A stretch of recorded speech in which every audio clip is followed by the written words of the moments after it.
Welcome to Bible Reader Companion. We are looking this week at Hebrews chapters 3 through 5, continuing to study a book written to people who were struggling with their faith, on the verge of giving up, perhaps returning to Judaism. And in the first couple of chapters, we saw a focus on Jesus and Him being better and an emphasis on that. And while that emphasis doesn't completely go away, we begin to see the writer focus now on the believers, on those who hear, on how we react to Jesus and Him being better. And there's much in these chapters about remaining true and having faith. And so we're going to look at some things this week that deal with that in chapters 3 through 5, and we encourage you to read chapters 3 through 5 as much as possible this week.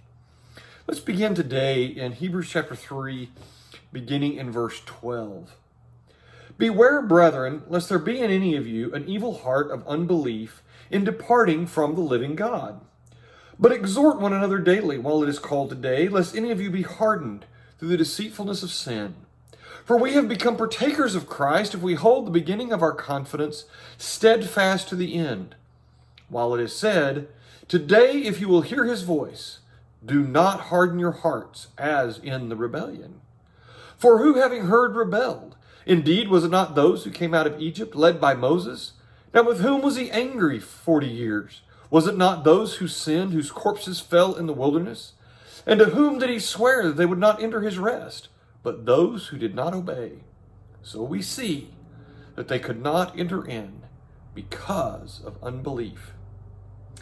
You know, as we focus on people remaining true to God and behaving in certain ways and acting as they should, I'm afraid sometimes we overlook the very core issue that's at stake.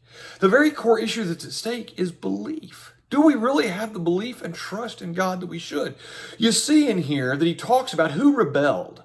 Who was it that rebelled? It was those who wouldn't take the land, those who came out of Egypt with Moses.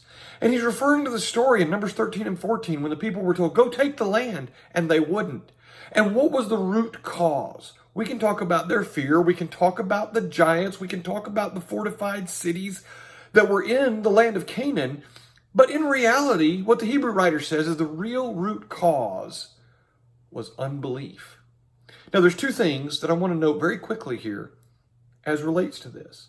Number one, he says that we need to be careful that we don't. But look, there's the need to exhort one another, verse 13. Sometimes we talk about why do we need to go to church? Why do we need to be around other brethren? Because exhorting one another is important. This can be a difficult fight. It can be easy to give up. And part of being together, part of assembling together, part of knowing one another is that we might exhort one another. But the other thing that he says here that's of note we want to look at is that he says we have to hold the beginning of our confidence steadfast to the end. We have to remember that faith is not about a sprint. It's not about what we do at one point. There's a lot of emphasis put on baptism, and needs to be, because it is a key to entering a relationship with Christ. But we must remember that our faith and our repentance that leads us to baptism is just the beginning of our journey with Jesus. We must continue to hold our steadfast hope, and we must continue to remain true, and we must continue to obey. You note verse 18, whom did he swear they would not enter his rest, but those who did not obey? Obedience is the result of faith. We must be faithful until the end, and let us exhort one another to do so. Thank you for joining us today, and we hope you'll join us again tomorrow.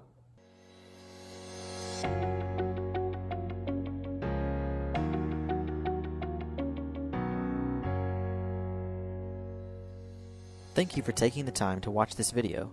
Subscribe to our YouTube channel and follow us on Facebook for more content like this.